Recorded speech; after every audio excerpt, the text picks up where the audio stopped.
a lot of footballers don't seem to think much beyond football, and they don't seem to think much about what's going to happen after football until right at the end of their careers. But for you, even from quite early on in your career, you've always thought more widely, and there's always been a kind of sense that you're thinking about what you'll do after football. Why are you different, do you think? Well, I think everyone's different, first of all, but I think the footballer of today has changed a lot with the footballer of before. And you'd find that more and more footballers actually are active in various other sectors. Maybe not all of them as public as obviously their main careers. But if you follow the model from American sports, for example, you see a lot of athletes quite openly being active with other things. And I think that's just the sport is evolving now as well. I think footballers more and more are investing in different things, whether it's always a good thing. That's that varies. But the main thing I believe for me has been the fact that I'm using it as some sort of a way to relax, actually, outside of when you play football and every single week it's like you're the center of the world, and to get away from that belief, because the problem is if you start believing it yourself. To get away from that belief, I've always had a very active mind where I needed to be occupied and doing other stuff. And I like a challenge, so if I go for something, I like to be good in it. But the sense of social responsibility that you've got, is that to do with your background, your parents? Is that something that you brought into football, or is it something that's developed since you've been a footballer? Yeah, definitely my parents. I mean, education is a very important part in who I've become, who we have become as a family, I would say. My mother was a union leader, and she used to always defend the weakest and the most deprived. And my father was a person who was part of the revolution against Mobutu. He had to flee the country and leave Zaire at the time to come to Belgium. So it's been in the family, but I think as I became aware of the amounts of money that I was earning, I think that responsibility grew even more. Never really felt like I had to do it, but it's something that I always wanted to do. It's something that very early doors, when I was 18, people were asking me already about the amounts of money in football, and I said that for me doing charity work was never just something on the side. It was a priority as much as my football career, and it's grown into something more. With a bit more experience, with a bit more knowledge as well. I've, studied and tried to improve myself as a person as well. And I tend to realize better now how I can have an impact that is actually, benefiting the full picture, if that makes sense. Yeah, so tell me more about that learning. So you've been active in trying to get things happening in DRC, you've made things happen in Brussels. So there's various ways in which you've tried to make a difference. So what's been your kind of learning journey in terms of that? I mean, it's very simple. At heart, I'm an entrepreneur. And as well as you mentioned before, I'm someone that's always looking for some social responsibility. But I didn't think that the two had to be separated that much. And when I went to Congo, probably 10 years ago, I realized how many opportunities there were in the country, as much for businesses as obviously the fact that a lot of people needed help. And I read a book once, the name is escaping me, was it called The Help, maybe?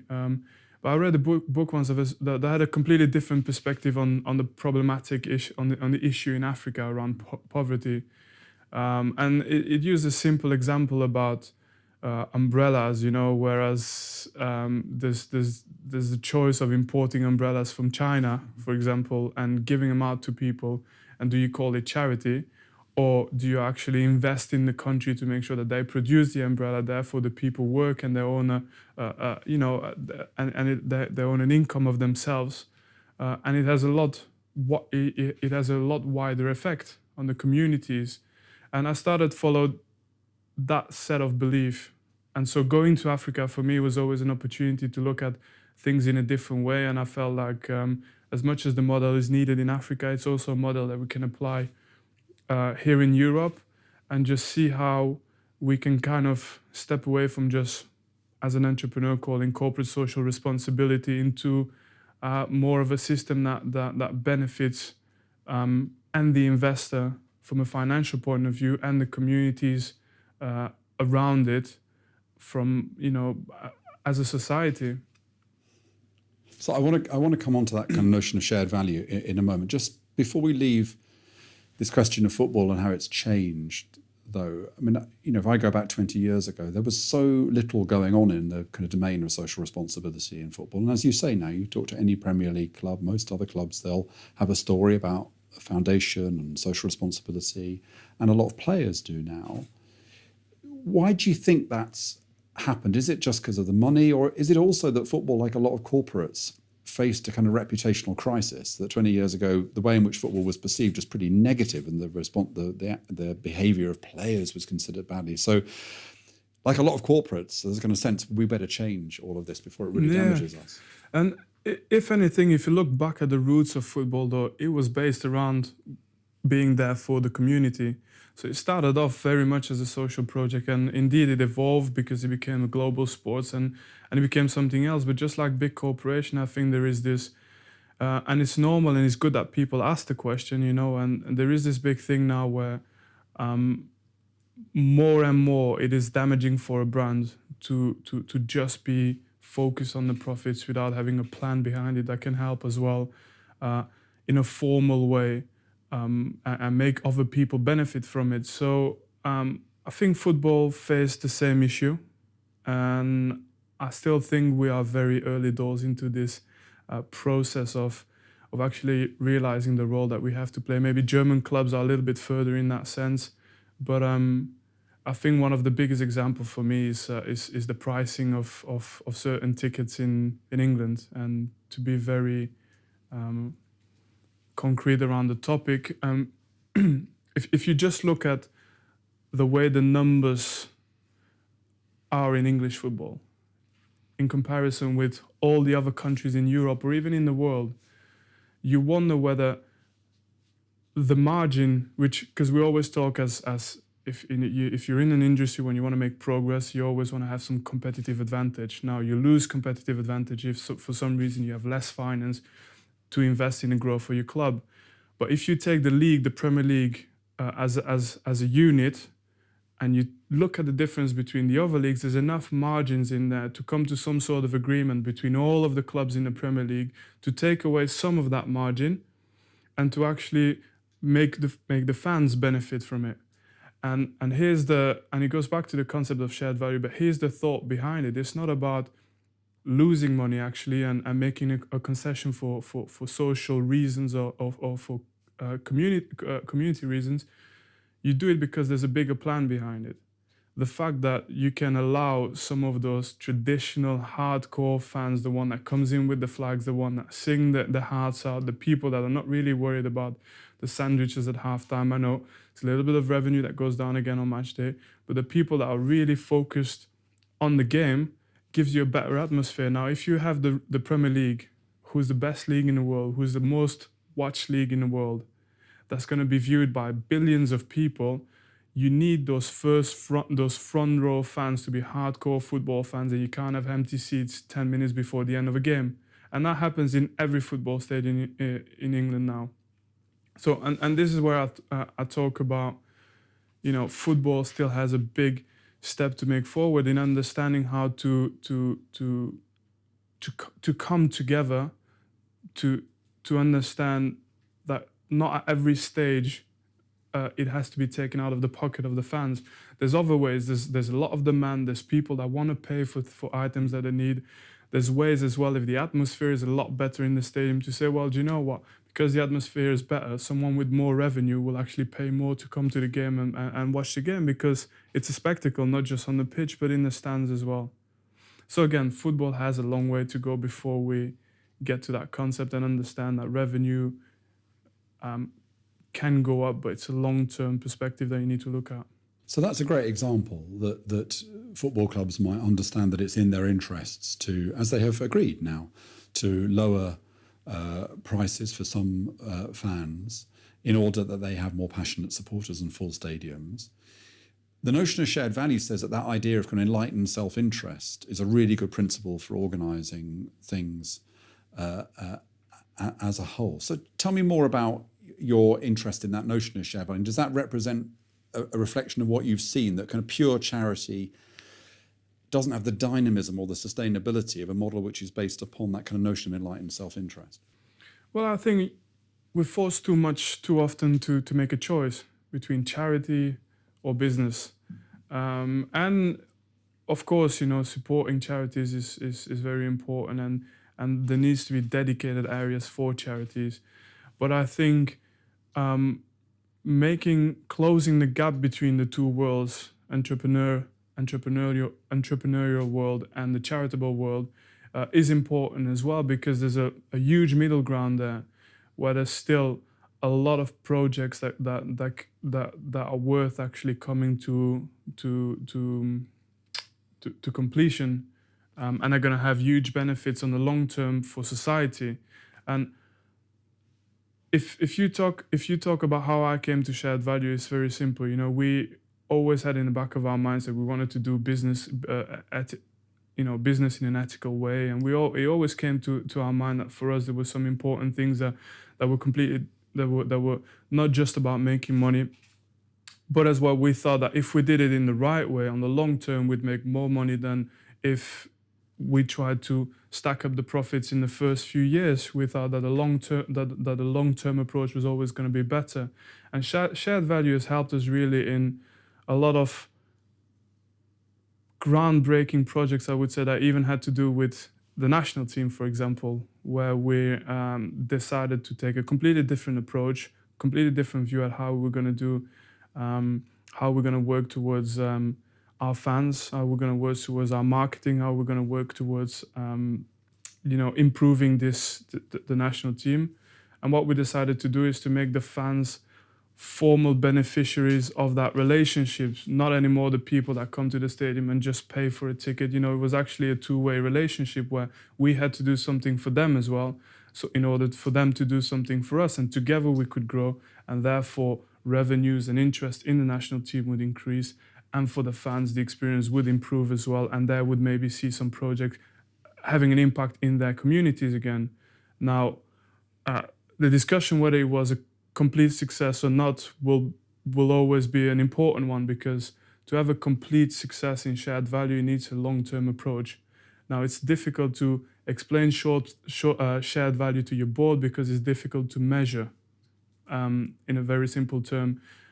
And the enemy of shared value, basically, and this is what happened with the national team as well, the enemy of shared value is short-term profits. Someone comes, hands you a huge bag of cash, and they set demands. From the moment they set demands, they're kind of turning your brand towards doing something for them in an old school way. Whereas if you're in a strong position because you've created that shared value, you've genuinely interested the fans, you've genuinely interested your public because you've done something good, from that moment onwards, you need to actually be able to say, well, hold on a second, you want to give us X amount, we'll take less, but we want over a longer period of time, this is what you have to do as well to be part of this world of this connection. And so the enemy of shared value will always be easy cash and short-term profits. And this is where maybe at some stage you can say, well, the national team has maybe made a mistake in our case, to create all this passion and create all this good foundation and then let it go because it became too easy to bring in the numbers, and then you're starting to justify why we're not taking the higher deal when it's there for the taking. So it's just requiring a bit more thought process, and always have the argument with yourself, am I doing something that is actually having an impact on society? And if big businesses do it, they can not only increase the profits and the revenues, but they can actually have something they can actually have a role to play on our environment, which is huge. So one of the criticisms of shared value as an approach is that but by saying to companies, doing the right thing is going to be in the interest of the business, what happens when actually you should just do the right thing full stop, even if it's not in the interest of the business? So you're kind of saying to them, actually, in the long term, there's an enlightened way of doing this, but sometimes businesses just have to kind of do the right thing. It might not be in the interest at all. Yeah, but what is the right thing? Is it what the regulations say or dictate, or is it the step beyond? And the step beyond, you have to look for it. It's not just there. You have to look for it. So I think So shared value kind of forces you to be innovative in your thinking. exactly shared value forces you to be innovative and to go further and to actually question, everything that is out there. It's not because a regulation has been set that therefore it is right. No matter what. And I found that if you try and push it further, if you put yourself a certain ethic, if you put yourself to the service of your environment and society, I think that the return and the loyalty you get back from the people that are going with you on this shared journey as well is a lot greater and a lot more valuable in the sense that it is a long-term journey that you go on together. And do you really think that spectators, that football fans have got the capacity to understand such a strategy? It seems to me that football fans are the most impatient people in the world, really, and that they're just absolutely driven by the next result and the next result. And when managers or owners try to say, well, look, this is a strategy for 3 to 5 years, fans go, well, no, I just want to win next Saturday. But you see, this is it's a common view, but it's wrong in the sense that, again, look at German clubs. Forget the first Bundesliga. Go and look beyond it in the second tier of the Bundesliga, where you have a lot of big clubs, and it's still 40 to 50,000 people that turn up every game. For clubs that have had poor results for a long, long time. And I think it's that sense of ownership. And ownership doesn't come in shares always. I think this is where we need to, for the Premier League at least, forget about the fact that it's all about shares for the fans or whatever. It's actually about making them feel ownership from the project. And actually, when you talk about innovation, is let them be a part of that innovation. Let them be, part of the people that influence the club and the direction the club goes into. It's not as much about result than for those people who feel that they are part of a community. And you look around Manchester, I know it's a global sport now with global fan bases, but you look around Manchester, it's communities that support one club or the other, red or blue. And that goes far beyond the results at the weekend. No, but I'm interested in this because I think you've been involved in setting up organisations or part of organisations of quite interesting governance forms, not-for-profit forms, people having shares but not being able to take money out of the company, that kind of thing. But yet you're saying when it comes to football, ownership isn't the critical issue. Because I think many people would say one of the things that worries them about football is that clubs which have these deep roots in communities can be owned by people who don't have anything like that same relationship to place. Yeah, but it doesn't stop. I mean, I'm not from Manchester, for example, and I can tell you anything about the history of the club. And, I have a kind of a Mancunian accent to everything I say as well. And I will defend the club. So it's more about understanding what the club is about, the history of the club. And I think in football more than anything, you can see it to the ownership of Manchester City as well, to be fair. They've invested a huge amount of money into the local communities. It's been built, I think 80% of it has been built with human resources from the local area, giving a lot of jobs and opportunities to businesses in the area. So the role and the impact of Man City in Manchester is undeniable. Now, you wish for ownerships from every single club, obviously, to be as thoughtful and invest as much as well in the communities. But I think the step is especially for the Premier League and football in England as a whole to decide how to give an important role to the fans structurally for the future and make them part of this, this wonderful journey. And mainly, I think with the huge revenues that we get, and it doesn't necessarily mean that you're going to lose revenue on the long term. This is what I mean. I really believe that if you do it right, because you've done it right, you're going to make the money back again. And you're going to continue to grow and make an even bigger difference with the other leagues in Europe. But I think we need to look at how important it is to do the things right. for those who don't necessarily have the money to be a part of this, but who really feel like this is their passion as well. So I think what's really interesting about this is the richness in the idea of value that you're talking about here, because it seems to me you're saying for yourself and presumably encouraging other players to realise that part of the value of being associated with a club is to be associated with that place, to have a sense of identity with those fans, to recognise that you're part of something which has long predated you and will go on after that you've gone. You're not just arriving somewhere, earning a salary and then moving on elsewhere. Yeah, I mean, I think that's also the way I am. I do get very attached to those who are being good to me. And for me, the first thing is when I got into England is, first of all, the fans from Man City, from the first game I played for the club till now. They've always been great for me, so I've always had the feeling that I wanted to go above and beyond for them. I mean, I don't need to do half of the things that I've done for this club, but I do it because I'm passionate about it, and as a sense of being grateful. But this goes back to the culture, really. And to build a culture, it takes time. And I think, for Manchester City, in my case, I think we've done a lot already in a very short space of time. But whatever we try to achieve is going to take more time, To build a culture, it takes time. And I think with football and Premier League being in a different era now, I think most clubs or a lot of clubs have to kind of refine the culture, if you like. And again, it's wrong to think that because you make a lot of money, or it's wrong to think that you should give things for free because it's a charitable thing. You can give things for free to people that actually make you better as well, if you know what I mean. Mm-hmm. So, and I think that's a very important difference, because if you're trying to tell a business leader, which are all the owners of football clubs, it's in this Premier League are always going to be a business leader. If you try and tell a business leader that you want him to give things for free, he's going to say, yeah, I've got CSR budget here. This is what I'm prepared to give.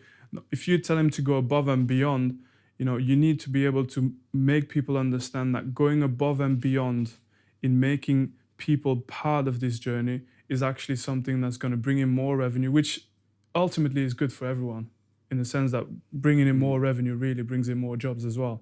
And it brings in more for this Premier League that everybody loves so much, So to make this Premier League grow, I think it needs to use that dominant position to kind of make some groundbreaking changes to its model in order to give itself another 20 years, if you like. When I talk to corporate leaders, one of the things that I challenge them on, and which they feel nervous about, I think, is not just talking about what they're doing themselves, but being willing to say there are things that are going on that are not acceptable. So I'm not asking you to say anything controversial, Vincent, but I support West Bromwich Albion. Our rivals are Aston Villa, and I look at a club whose owner's only been to the club 3 times in the last 3 or 4 years, where the pain that is felt in that place, and it's not just to do with results, it's a sense of an institution that has kind of lost its way. And as I say, it's not just the company. It's, as you said about Manchester, it's people's heart and soul. It damages the whole place. So there is still some practice which is pretty hard to justify, isn't it? Well, I'll give you a simple explanation as well to this. When we talk about shared value and about doing something above and beyond, it also, at the moment, the fans are this angry, not because it's a beautiful club that's not doing too well, but as well because, first of all, you're getting squeezed by that club. And you said, I'm going to put my pride on the side and everything else. Because bear in mind, I was a football fan myself. Yeah. So first of all, you're getting squeezed by the club.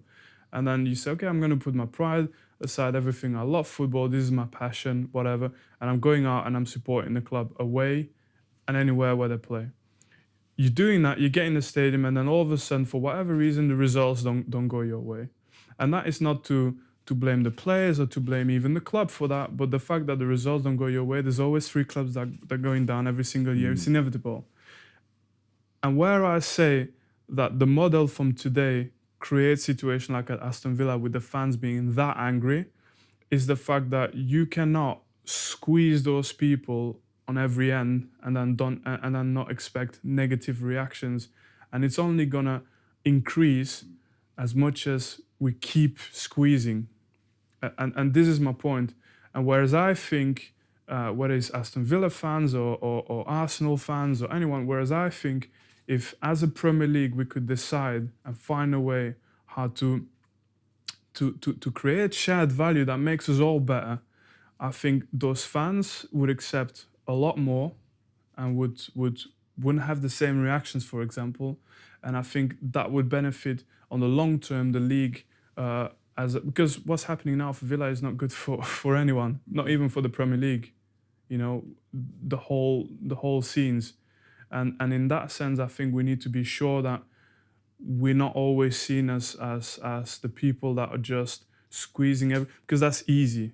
You've got you've got very good product, you got good players, you got great facilities, you're in a country of football. It's easy to get your margins up by lifting the price every single year. You don't need to be a genius to do it. Anyone can be a managing director with this kind of principle. But what is difficult to do is how can I increase my fan base? Maybe sell a lot more products to people that want to buy them, that have the disposable revenue, or maybe increase the price on people that can pay the tickets in the prime seats, but make sure that the stadiums are bouncing every single week and that the fans are always interested, that the fans are always kept close to the team, the fans kept close to the club. And then with the dominant position that the Premier League has got, you will go over any of the other leagues even more. You play in Manchester. Manchester's a city on the up. It's a fantastic, buzzing, exciting place. But also, your national team, Belgium. Belgium has lots of challenges. To what extent did you see your role with the Belgian team, the kind of Red Devils idea, as being about kind of national healing process for a country which is quite divided and has had challenges? Yeah, but you see, and this is maybe where I'm different. And it's the same with Belgium as with Congo, actually. People go to Congo, you got two ways of looking at it. Either you're depressed for the rest of your life and you just never want to go again, or you look at it and you see just the butterflies and you think this is a country with great opportunity. Belgium is the same. Most of the people, when they think about Belgium, especially Belgian politics, they get depressed and they don't know where it's going anymore. And I look at it and I just see opportunities, because this mess just creates a huge gap where there's still a lot of things that have not been done that you can do. More difficult to do, but beautiful to do. And the national team was exactly that. I mean, we have some Belgian witnesses here, but the national team had been horrible for maybe 20 years, and the only time that the national team had been a pleasant affair was when the national team did well on the pitch. But that doesn't count for nothing in my books. To support when the team does well. I mean, everybody goes to a theater when it's a nice play, even if you don't like theater, But that's a different thing. Where the complexity of Belgium was good is that, to every bad thing, there's a good thing. There's always people that are looking for this unifying symbol and that just get battered all the time because they love the country, but nothing that they read is positive about the country. And then when something pops up and stands strong and say, well, we represent the country and we are proud of it, you just get this huge amount of people that just come out of nowhere and they're more fanatical than ever before, which is what you want. You prefer to have 100 fanatics than to have 1,000 people that don't really care, which is my concept again about the Premier League and the shared value. But going back to Belgium, the only way that could happen is to make sure as well, because it's a very electric an explosive situation as a national symbol, you can't be seen as the people that squeeze the money out of the fan. You can't. As an organization, and the players wouldn't want it anyway, you can't be seen that way. But you still have to grow as an organization. So the only way to grow is to create extra revenue. This is just simple, basic knowledge. There's no other way around it. And everyone will support the growth of the organization, but people want the organization to do well in order to support it. It's as simple as this. And I think where Belgium was really strong is that we laid all the foundation to say, do you know what, guys, this is a new era. And now look at the players. You look at us maybe as superstars from all over the world, but in reality, we're just kids from down the road. You know, we might have been your kids back in the days. You know, this is just us from down the road. We've made it abroad, and we come back here, and we come with pride and represent the country. And once we've done that, the sponsors came in. You know, and the sponsors came in, and they were ready to offer a lot of money. And this is where shared value is difficult. At that moment in time, you need to be able, and this is the position from the players, this was the position from the players, this was the position from everyone, for most of the people. But, you know, and that's where the key figures need to be aligned, is you need to be able to say, hold on a minute, you're giving us a lot of money, it means you're interested. Let's make sure your level of interest is high enough and you're prepared to go on something that's a little bit more tricky, but that's going to have a lot more benefits, not just for us, but for yourself. But it's a long-term partnership. And that's where maybe we failed. You know, we got the numbers up, and we should have been investing in giving back or giving to the society. And on the long term, our numbers would have been still going up before a much longer period of time. Whereas now, you have the feeling that you're still in danger of being depending of sporting results, which is what you want to get out of. If that all makes sense. Absolutely does. So you're saying that football, which many people perceive as being, you know, just about money, about footloose owners, they worry about the ethics of football on the field. They worry about people pretending to be fouled and all that kind of stuff. Actually, what you're saying is forget all of that. Football has if only football would recognise its concept of shared value, it has a transformative ability. I think about when France won the World Cup and that moment for France about recognising it was a diverse modern country. And you think there are more transformational opportunities for football to play that kind of role in helping communities, places, countries feel better about themselves? Yeah. Anyone who says it's just football is failing to see the bigger picture, really. Any organization has a big role to play, and football as a movement is huge in affecting people's way of thinking, people's behavior, in putting something in people, you know, that gives them a reason for being, you know. And I think football should be and will be hopefully led by people that hold these values very highly, if you know what I mean. This is not something, I've never marginalized football. When I was a kid, you know, I was always shocked because Belgium is it's all about academics in Belgium. So if you're doing sports at a high level, you're getting marginalized a lot by the intellectuals of the country. It's just football, or it's just a runner or whatever, or it's just running behind a ball. And I always had a bit of frustration towards it because I felt that I was doing a lot more than just playing football. Maybe me as an individual, I'm playing football, but I'm part of something a lot bigger, a movement that's positive, a movement that's taught me things, a movement where I was in a neighborhood where it was difficult, where people now today have been linked to horrible activities. And yet I got out of it because I managed to see a different world through football. I managed to meet different people through football. And these are the values that need to always be put at the forefront. And then everything else comes around it. So, again, football is not just football. And it's much more important than that.